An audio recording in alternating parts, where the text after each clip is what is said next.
नमस्कार विद्यार्थी मित्रों, आज आपणे धोरण 8 सामाजिक विज्ञान विषय में पाठ 3 भारतनो प्रथम स्वतंत्र संग्राम लेक्चर 3 नो अभ्यास करीशुं। विद्यार्थी मित्रों, आपणे अगाऊ 2 लेक्चरों में पाठनी संपूर्ण चर्चा करी हती। एमां आपणे 1857 ना स्वतंत्र संग्रामना कारणों, एनी निष्फळताना कारणों, संग्रामनुं स्वरूप, एना नेताओं, एनी कामगीरी वगैरे बाबतोनी चर्चा करी हती। आपणे आ लेक्चरमां स्वाध्यायनी चर्चा करीशुं। तो चालो विद्यार्थी मित्रों, स्वाध्याय जोईए। प्रश्न 1, नीचेना प्रश्नोना उत्तर एक वाक्यमां लखो। सवाल 1, ईस्वीसन 1857 ना संग्रामनो प्रथम शहीद कोण गणाय छे? जवाब जोईशुं। ईस्वीसन 1857 ना संग्रामनो प्रथम शहीद मंगल पांडे गणाय छे। सवाल 2, भारत में हिंदू मुस्लिम एकता तोड़वा अंग्रेजोए कई नीति अपनावी हती? जवाब जोईशुं। भारत में हिंदू मुस्लिम एकता तोड़वा अंग्रेजोए भागला पाड़ो अने राज करोनी नीति अपनावी हती। सवाल 3, ओखा मंडल विस्तार में कोणे कोणे अंग्रेजोनो जबरदस्त प्रतिकार कर्यो? जवाब जोईए। ओखा मंडल विस्तार में जोधा माणेक अने मूळू माणेके अंग्रेजोनो जबरदस्त प्रतिकार कर्यो। सवाल 4, गुजरात में ईस्वीसन 1857 ना स्वातंत्र्य संग्राम साथे कया कया स्थळो जोड़ायेला छे? जवाब जोईशुं। गुजरात में अमदावाद, लुणावाड़ा, पाटण, आणंद, द्वारका, ओखा, विजापुर, खेरालू अने साबरकांठाना स्थळो जोड़ायेला छे। हवे जोईए प्रश्न 2, एनो अ टूंक नोंध लखो। पहली टूंक नोंध जोईशुं। ईस्वीसन 1857 संग्रामना आर्थिक कारण। तो जोईशुं जवाबमां कि भारतमां आवेला ब्रिटिशरोए भारतनुं भयंकर आर्थिक शोषण कर्युं। तेमणे भारतना विदेशी वेपारनो नाश कर्यो। ते भारतने काचा मालनुं संस्थान अने पाका मालनुं बजार बनाववा मांगता हता। तेमने जरूरी जे माल हतो जेम के कपास, गળી, रेशम वगैरे फरजियात भारतीय उत्पादन करे तेवी नीति अपनावी अने सामे पक्षे अनाज अने कठोळनुं उत्पादन ओछुं थाय तेवुं निर्माण कर्युं। अंग्रेजोनी आ अन्यायी जकात नीतिने कारणे भारतनो खेडूत वर्ग बर्बाद थई गयो। भारतना अनेक वेपारी मथकोनो अंग्रेजोए नाश करी नाख्यो। आवा समये भारत में वारंवार पड़ता दुष्काळोए भारतीय प्रजाना दुख में वधारो कर्यो। अनाजनी अछतने लीधे लाखों भारतीयो दुष्काळना खप्पर में होमाई गया। भारतना हुन्नर उद्योगों, ग्राम उद्योगों, हस्तकला, कारीगरी आ बधुं नाश पाम्युं। जेथी ईस्वीसन 1857 नो संग्राम थयो त्यारे राजाओ अने जमीनदारोनी साथे खेडूतो अने कारीगरोए पण बहु मोटा पाये आ संग्राम में भाग लीधो। तो आ आर्थिक कारणने लीधे लोको संग्राम में जोड़ाया। सवाल 2, ईस्वीसन 1857 ना संग्रामनी निष्फळताना कारणों जणावो। तो 1857 ना संग्रामना निष्फळताना कारणों नीचे मुजब छे। 1, केंद्रीय नेतागिरीनो अभाव। ઈસવીસન 1857ના સંગ્રામના ઘણા બધા નેતાઓ હતા, જેથી મોટી અવ્યવસ્થા ઊભી થઈ. રાજાઓ અને જાગીરદારો કોઈનો હુકમ માનવા તૈયાર ન હતા. વળી તેમની પાસે શિસ્ત પણ ન હતી. સંગ્રામના મુખ્ય નેતા બહાદુર શાહ અત્યંત વૃદ્ધ હતા. જુદી જુદી જગ્યાએ જુદા જુદા નેતાઓ નેતૃત્વ કરતા હતા, એટલે કેન્દ્રીય નેતાગીરીનો અભાવ તે નિષ્ફળતાનું મુખ્ય કારણ હતું. બીજું કારણ જોઈએ, અંગ્રેજોની લશ્કરી તાકાત. ઈસવીસન 1857ના સંગ્રામના નેતાઓ અને સૈનિકો કરતાં અંગ્રેજો પાસે આધુનિક લશ્કરી શસ્ત્ર સરંજામ, રેલવે અને તાર વ્યવસ્થા હતા. શક્તિશાળી સેનાપતિઓની મદદથી તેમણે આ સંગ્રામને બહુ ઝડપથી દબાવી દીધો. દરિયાઈ તાકાત હોવાને કારણે ઇંગ્લેન્ડનું નૌકાદળ બહારથી બહુ ઝડપથી પોતાના નવા સૈનિકો લાવવા સક્ષમ બન્યું. જ્યારે સંગ્રામ કરતા નેતાઓમાં લક્ષ્મીબાઈ અને તાત્યા તોપેને બાદ કરતા કોઈ શક્તિશાળી નેતૃત્વ ન હતું. અન્ય કારણો જોઈએ તો એમાં મોટાભાગના રાજાઓ આ સંગ્રામથી અલિપ્ત રહ્યા હતા. એટલું જ નહીં, હૈદરાબાદ, કાશ્મીર, પટિયાલા, ઇન્દોર, ગ્વાલિયર, વડોદરા અને ભોપાલના શાસકોએ તો અંગ્રેજોને સહકાર આપ્યો હતો. શીખો અને ગુરખાઓ પણ અંગ્રેજોના પક્ષમાં રહીને લડ્યા હતા, એટલે આ સંગ્રામ નિષ્ફળ બન્યો. વળી અંગ્રેજ સરકારના નોકરિયાતો, શિક્ષિતો અને બુદ્ધિજીવીઓ આ સંગ્રામથી ઘણા દૂર રહ્યા. આ સંગ્રામ સમગ્ર ભારતમાં ફેલાયો ન હતો. આવા કારણોને લીધે આ સંગ્રામ નિષ્ફળ નીવડ્યો. હવે જોઈએ પ્રશ્ન 2બ. નીચેના પ્રશ્નોના ઉત્તર લખો. એ.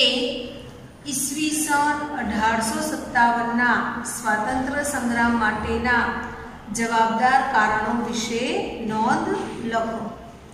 તો જોઈએ આપણે સૌથી પહેલાં એના જવાબદાર કારણોમાં રાજકીય કારણ. આ સંગ્રામનું મુખ્ય કારણ ભારતમાં બ્રિટિશ સત્તાની સ્થાપનાનું હતું. ઈસવીસન 1757ના પ્લાસીના યુદ્ધથી બ્રિટિશરોએ ભારતમાં શાસન સ્થાપવાની શરૂઆત કરી. તેમણે મૈસૂર વિગ્રહો કરી ટીપુ સુલતાનના સામ્રાજ્યને સમાપ્ત કર્યું. ભારતમાં રહેલી ડચ અને ફ્રેન્ચ કંપનીઓને હરાવી પોતાના સામ્રાજ્યનો વિસ્તાર કર્યો. અવધના નવાબ, હૈદરાબાદના નિઝામ, મુગલ બાદશાહ, બંગાળના નવાબ, તાંજોરના એક પછી એક હરાવી દીધા. મરાઠા યુદ્ધમાં મરાઠાઓને પણ હરાવી ઈસવીસન 1818 સુધીમાં સંપૂર્ણ ભારત પર પોતાની રાજકીય સત્તા સ્થાપી દીધી. બ્રિટિશ સામ્રાજ્યવાદને કારણે ભારતીયો રાજકીય સત્તાથી દૂર જતા રહ્યા. જે દેશી રજવાડા બચ્યા હતા તેમને પણ વેલેસ્લીની સહાયકારી યોજના સ્વીકારી પોતાના રાજ્યોને અંગ્રેજોને આધીન બનાવી દીધા. એટલે હવે ભારતીયોને સ્થાને એક વિદેશી કંપની ભારતમાં રાજ કરતી હતી, જેમાં ભારતીયોનું શોષણ થતું હતું. આ પરિસ્થિતિ આ સંગ્રામનું મુખ્ય કારણ બની. ડેલહાઉસીએ એક આક્રમક ખાલસા નીતિ દ્વારા સતારા, સંભલપુર, ઝાંસી, નાગપુર, અવધ જેવા રાજ્યોને બ્રિટિશ સામ્રાજ્યમાં મેળવી દીધા. એટલું જ નહીં, તેણે પેશવા, નાના સાહેબ અને અન્ય રાજાઓને અપાતા પેન્શન બંધ કરી તેમને સમાપ્ત કરવાનો પ્રયત્ન કર્યો. અનેક જમીનદારોની જમીનો જપ્ત કરી દીધી. પરિણામે આ બધાનો રોષ સંગ્રામનું કારણ બન્યો.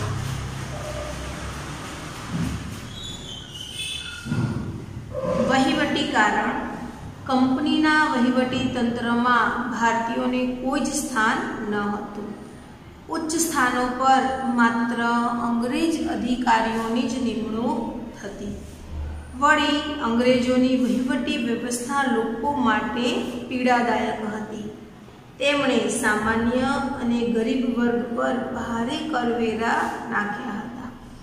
ખેડૂતો પાસેથી કડક રીતે મહેસૂલની ઉઘરાણી કરવામાં આવતી. ન્યાયતંત્ર પણ અત્યંત ખર્ચાળ હતું અને પોલીસ તંત્ર નિષ્ક્રિય હતું. વળી ભારતીય કર્મચારી અને અંગ્રેજ કર્મચારીના પગારમાં મોટો તફાવત હતો. આ બધી બાબતોના કારણે આ સંગ્રામ થયો. સામાજિક અને ધાર્મિક કારણ. અંગ્રેજોએ ભારતીયોના સમાજ અને ધર્મમાં પણ ચંચુપાત કર્યો હતો. ખ્રિસ્તી પાદરીઓએ ભારતમાં હિન્દુ અને મુસલમાનોને ખ્રિસ્તી ધર્મમાં વટલાવવા ખૂબ પ્રયત્ન કર્યા. તેમણે સરકારનું રક્ષણ હતું. ઈસવીસન 1850માં અંગ્રેજોએ એક કાયદો કરી, જે હિન્દુ કે મુસ્લિમ ખ્રિસ્તી થાય તેમને પૈતૃક મિલકતમાં હિસ્સો મળી શકે તેમ ઠરાવી. તેનાથી હિન્દીઓની શંકા વધારે દ્રઢ થઈ. અંગ્રેજો અવારનવાર ભારતીયો સાથે તિરસ્કારપૂર્ણ વ્યવહાર કરતા. તેઓ માનતા કે ભારતીયો ગંદા, રોગિષ્ટ અને નિમ્ન કોટીના છે, જ્યારે ગોરા લોકો તેમના પર શાસન કરવા માટે જ આવ્યા છે. તેઓ ભારતીયો સાથે કોઈ સામાજિક વ્યવહાર કરતા નહીં.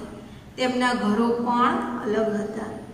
તેમને મંદિરો અને મસ્જિદોની મિલકત પર કરવેરો નાખ્યો હતો. આવા ધાર્મિક અને સામાજિક ભેદભાવને કારણે ભારતીય જનસમુદાય અંગ્રેજો પ્રત્યે રોષ અને નફરતની લાગણી ધરાવતો હતો, જે આ સંગ્રામનું કારણ બન્યું. લશ્કરી કારણ જોઈએ. ભારતનો આ સંગ્રામ સૌપ્રથમ ભારતીય સૈનિકોએ કર્યો હતો. તેનું કારણ ભારતીય સૈનિકો સાથેની અંગ્રેજોની શોષણખોર નીતિ હતી. કઠોર લશ્કરી સેવાઓ બજાવવા છતાં હિન્દી સૈનિકોના પગાર ભથ્થા અને સગવડ અત્યંત નિમ્ન કોટીના હતા. કોઈ પણ ભારતીય સૈનિક સુબેદારથી વધારે ઉચ્ચ હોદ્દો મેળવી શકતો નહીં. વળી અંગ્રેજો ભારતીય સૈનિકો સાથે કોઈ સામાજિક વ્યવહાર કરતા નહીં. ભારતીય સૈનિકોને પાઘડી બાંધવા, તિલક કરવા અને દાઢી રાખવા પર પ્રતિબંધ ફરમાવવામાં આવ્યો હતો. વળી ભારતીય સૈનિકોને તેમની ધાર્મિક ભાવના વિરુદ્ધ દરિયા પાર જવાની બાહેધરી આપવી પડતી. આ બધા કારણોને લીધે ભારતીય સૈનિકો પણ અંગ્રેજો વિરુદ્ધ આ સંગ્રામમાં જોડાયા. તાત્કાલિક કારણ. ઈસવીસન 1857ના સંગ્રામનું એક તાત્કાલિક કારણ હતું ચરબીવાળા કારતૂસ. અંગ્રેજ સરકારે સૈનિકો માટે જૂની બ્રાઉન બેઝ રાઇફલની જગ્યાએ નવી એનફિલ્ડ રાઇફલ ઉપયોગમાં લેવાનું નક્કી કર્યું હતું. આ રાઇફલના કારતૂસના ઉપરના ભાગે આવેલી કેપને દાંત વડે તોડવાની હતી. જાન્યુઆરી 1857માં બંગાળમાં રહેલા ભારતીય સૈનિકોમાં એવી અફવા ફેલાઈ કે આ કારતૂસો પર લગાવવામાં આવેલ કેપમાં ગાય અને ડુક્કરની ચરબીનો ઉપયોગ થયો છે. હિન્દુ અને મુસ્લિમ બંને ધર્મના સૈનિકો આ વાતથી અકળાયા, કારણ કે ગાય હિન્દુઓ માટે પવિત્ર, જ્યારે મુસ્લિમો માટે ડુક્કરનું માંસ વર્જ્ય હતું. તેને મોઢામાં મૂકવાના પ્રસંગે તેમનો ધર્મ ભ્રષ્ટ થતો હતો.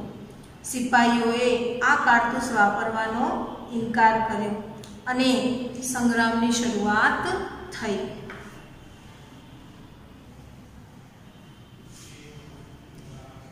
પ્રશ્ન 2. કેન્દ્રીય નેતાગીરીનો અભાવ એ ઈસવીસન 1857ના સ્વાતંત્ર્ય સંગ્રામની નિષ્ફળતાનું મુખ્ય કારણ છે. વિધાન સમજાવો. જવાબ જોઈએ.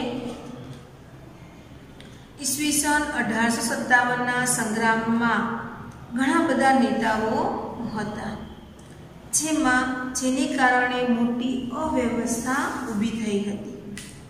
રાજાઓ અને જાગીરદારો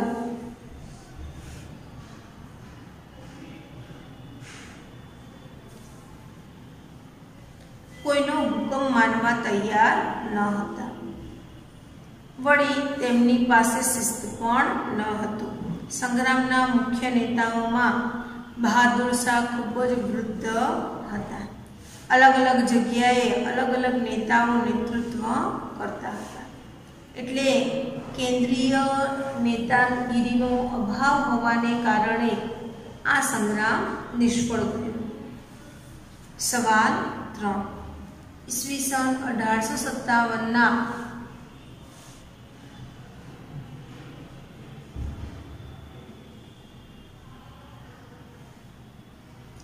સવાલ 3. ઈસવીસન 1857ના સંગ્રામના સ્વરૂપ વિશે સવિસ્તાર નોંધ લખો. જવાબ જોઈશું. 29 માર્ચ 1857ના રોજ બંગાળની બરાકપુરની છાવણીના સિપાહીઓએ ચરબીવાળી કારતૂસો વાપરવાનો ઇનકાર કર્યો. અંગ્રેજ અધિકારીઓએ તેમને વિરોધ ન કરવાની આજ્ઞા આપી, પરંતુ મંગલ પાંડે અંગ્રેજ અધિકારી મેજર હ્યુસેનની સામે આવ્યો. મેજર હ્યુસેને તેની ધરપકડ કરવાનો આદેશ આપ્યો. મંગલ પાંડેએ ગોળી મારી હુસેનને ત્યાં જ ઢાળી પડ્યો. ત્યાંથી આગળ વધી તેણે લેફ્ટનન્ટ બગને પણ માર્યો. મંગલ પાંડેની ધરપકડ કરી તેને 8 એપ્રિલ 1857ના રોજ ફાંસી આપવામાં આવી. મંગલ પાંડે ઈસવીસન 1857ના સંગ્રામનો પ્રથમ શહીદ બન્યો. જોકે સંગ્રામની ખરી શરૂઆત તો મેરઠમાં 10 મે 1857ના રોજ થઈ હતી, જ્યાં ભારતીય સૈનિકોએ કારતૂસો વાપરવાનો ઇનકાર કરી દીધો. તેમને જેલમાં પૂરવામાં આવતા અન્ય સિપાહીઓએ બળવો કરી અંગ્રેજ અધિકારીઓની હત્યા કરી.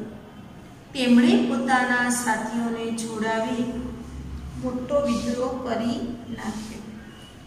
મેરઠથી બીજે જ દિવસે દિલ્હી ઉપર કૂચ કરી આ સિપાહીઓએ દિલ્હીમાં પણ ઘણા અંગ્રેજ અધિકારીઓની હત્યા કરી અને દિલ્હી જીતી. દિલ્હી હવે સંગ્રામનું મુખ્ય કેન્દ્ર બન્યું અને તે લોકોએ મુગલ બાદશાહ બહાદુર શાહ બીજાને ભારતના શહેનશાહ જાહેર કર્યા. પ્રશ્ન 3. નીચે આપેલા વિકલ્પમાંથી સાચો વિકલ્પ શોધીને ઉત્તર લખો. 1. ઈસવીસન 1857ના સંગ્રામના મુખ્ય સ્થળોમાં નીચેનામાંથી કયા સ્થળનો સમાવેશ થતો નથી? જવાબ આવશે ચંદીગઢ. 2. ખાલસા નીતિથી અનેક રાજ્યોને બ્રિટિશ સામ્રાજ્યમાં ભેળવી દેનાર? જવાબ આવશે ડેલહાઉસી. 3. એનફિલ્ડ રાઇફલ કારતૂસ પર કયા બે પ્રાણીઓની ચરબી લગાડી હોવાની સૈનિકોને શંકા હતી? તો જવાબ આવશે ગાય, ડુક્કર. વિદ્યાર્થી મિત્રો, અહીંયા આપણો સ્વાધ્યાય પૂર્ણ થયો. તમારે ખૂબ સારા અક્ષરે સામાજિક વિજ્ઞાન નોટમાં સ્વાધ્યાય લખવાનું રહેશે. ચલાવેલા કોઈ પણ ટોપિકમાં જો તમને ખ્યાલ ન આવ્યો હોય તો તમે કોમેન્ટ કરીને કહી શકો છો. આપણે ફરી તેની ચર્ચા કરીશું. હવે એક અગત્યની સૂચના. આપણા પાઠ્યપુસ્તકમાં 19 પાઠ છે અને સળંગ અભ્યાસક્રમ છે. તમારા જૂના પાઠ્યપુસ્તકમાં જોઈએ તો ઇતિહાસ, ભૂગોળ, નાગરિકશાસ્ત્ર એમ પાઠ આપવામાં આવ્યા હતા. જ્યારે આ સળંગ પુસ્તક છે એટલે એમાં પહેલા ઇતિહાસના છે, પછી ભૂગોળના પાઠ છે અને પછી નાગરિકશાસ્ત્રના પાઠ છે. તો આપણે સળંગ અભ્યાસક્રમ ચલાવી શકીએ નહીં. એટલે આપણે નિયમ પ્રમાણે ચાલીશું. એટલે આપણે ઇતિહાસના 3 પાઠ જોઈ લીધા. હવે આપણે ભૂગોળના પાઠ ચલાવીશું. એટલે નેક્સ્ટ લેક્ચરમાં આપણે પાઠ 9 સંસાધનની ચર્ચા કરીશું.